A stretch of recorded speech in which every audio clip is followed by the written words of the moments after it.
Entre Vaud et Valais, c'est plus de 70 communes qui envoient leurs déchets chez Satom. Mais Satom, qu'est-ce que c'est? Satom est une entreprise de service public détenue par des communes valaisannes et vaudoises. La mission, c'est de valoriser les déchets non recyclables. Tous ces déchets arrivent ici et c'est de là que tout le processus de valorisation commence. Et le changement fondamental entre le passé et actuel, c'était que le passé, le déchet, c'était un déchet fatal qu'il fallait éliminer de la nature. Aujourd'hui, le déchet, bien sûr qu'il faut les minimiser, etc. Mais quand ils sont là et qu'ils arrivent chez nous, notre mission, c'est de les transformer en une ressource au profit de l'économie régionale. Et là, il y a encore beaucoup d'opportunités et de possibilités pour suivre notre mission qui est d'innover sans cesse, produire de l'énergie propre et préserver l'environnement. Et grâce à la contribution de chacune et chacun, on va pouvoir mettre en œuvre tous ces projets d'innovation dans un futur assez proche. D'accord, donc Satom a une mission d'utilité publique. Mais quels sont les déchets qui arrivent chez Satom? Les déchets ils viennent de différents types de clients. Les communes actionnaires de Satom, nous avons à peu près 70 communes actionnaires de Satom qui sont sur le périmètre du canton de Vaud et puis canton de Valais, des industries, des commerçants ou encore des privés, des habitants de la commune de Colombes-Murat qui utilisent notre déchetterie.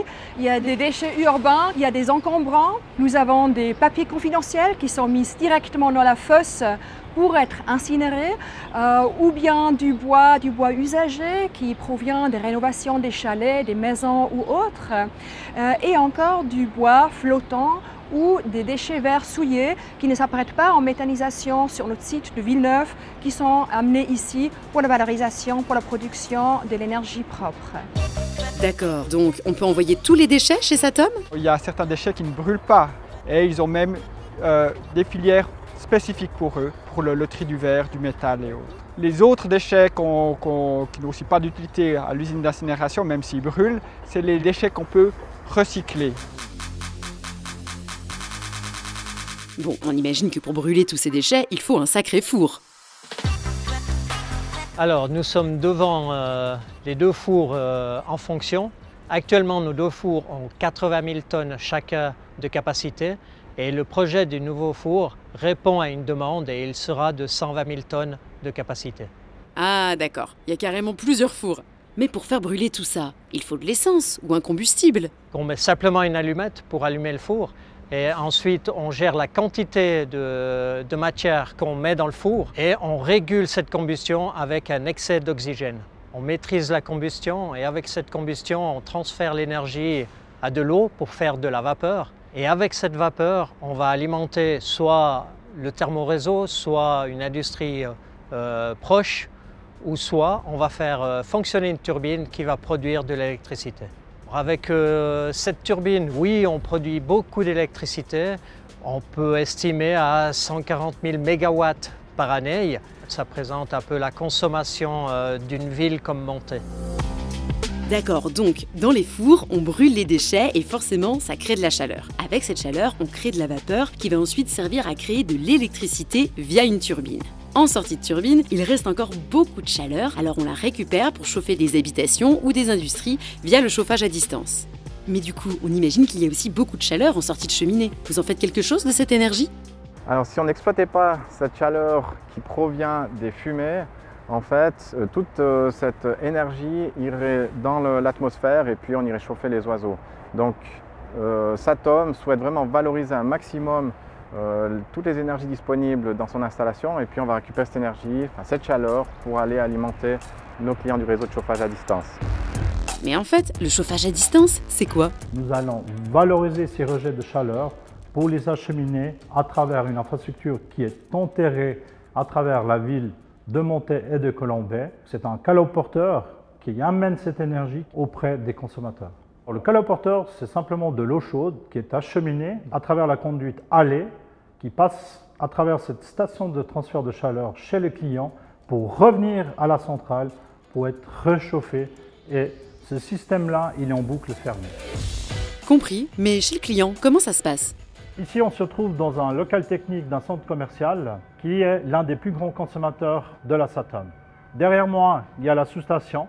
Avant de se raccorder au chauffage à distance, ici, nous avions 2 grandes chaudières à mazout, sans oublier 2 grandes citernes de 150 mètres cubes et, bien sûr, la cheminée qui a été condamnée par la suite. Donc un gros gain de place, mais du coup on économise aussi des énergies fossiles. Le thermoréseau contribue ainsi à réduire considérablement les émissions de CO2. Cela représente à peu près 16 000 tonnes de CO2 par année et 113 wagons-citernes de mazout. Ah quand même, 16 000 tonnes de CO2 économisées, ça fait plus de 3000 fois le tour de la Terre en voiture, et ça chaque année. Pas mal du tout. Mais c'est quoi le rayon d'action de ce chauffage à distance? Donc Satom aujourd'hui aurait la capacité, le potentiel pour finalement alimenter toute la partie montée qui est déjà alimentée aujourd'hui, qui est un réseau existant qui fonctionne depuis 10 ans, mais toute la partie montée sud, après d'aller du côté de Massonger, Saint-Maurice, remonter du côté de B, on pourrait faire la boucle en revenant sur Rollon, reprendre Aigle, puis également s'étendre du côté de Yvorne, Roche et Réna pour aller proche de notre site de Villeneuve, de notre site de méthanisation. Chez Satom, on a pour mission de valoriser au mieux les déchets, notamment via le projet Ecotube. Mais alors Ecotube, qu'est-ce que c'est? Ecotube, c'est avant tout un projet d'écologie industrielle entre deux sites, celui de Satom où nous avons ici la valorisation thermique des déchets et celui du site chimique de Monté où là-bas il y a une grande consommation de vapeur qui est nécessaire pour les procédés de fabrication. D'accord, donc chez Satom, on brûle des déchets. Avec la chaleur, on crée de la vapeur et on l'envoie à travers un tuyau sur le site chimique. Mais là-bas, qu'est-ce qu'ils en font de cette vapeur? Le projet Ecotube s'inscrit dans cette démarche de vouloir réduire drastiquement la consommation de gaz naturel, donc notre empreinte CO2, en remplaçant à peu près 50% du gaz par la chaleur de la Satom.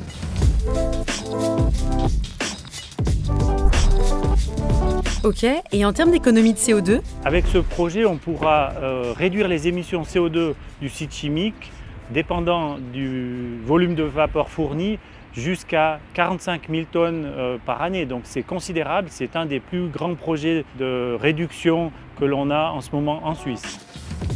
Donc Ecotube, c'est une économie CO2 équivalente à plus de 8500 tours de la Terre en voiture par année. Bon, chez Satom, on brûle des déchets, mais quand je fais un feu dans ma cheminée, il reste des cendres. J'imagine que chez Satom, vous avez aussi des cendres en sortie de four. Lors d'une combustion de déchets ménagers, 80% de la masse des déchets partent sous forme de gaz et 20% restent sous forme solide. Une bonne partie se retrouve au fond du four, c'est ce qu'on appelle les scories ou aussi les mâches-fer.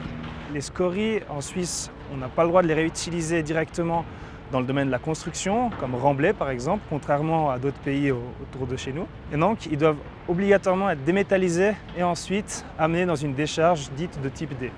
Dans les scories, il y a environ 85%, c'est une fraction minérale, donc c'est de la céramique, il y a du verre s'il n'est pas trié en amont, et 15% de métaux, dont 2 bons tiers de fer.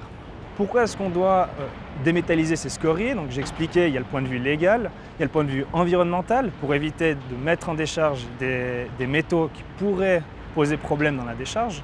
Il y a le côté financier, car on récupère justement des métaux qui peuvent être revendus sur le marché. Et finalement, il y a un côté environnemental indirect, si on peut dire comme ça, parce qu'on évite la production primaire de ces métaux qu'on a récupérés. Il a été estimé que pour chaque tonne de scories qu'on démétallise, on évite la production d'environ 750 kg de CO2, ce qui est quelque chose de non négligeable. Donc en fait, le but, c'est de passer de ça à ça. Donc d'un matériel brut à des métaux qui ont été ressortis.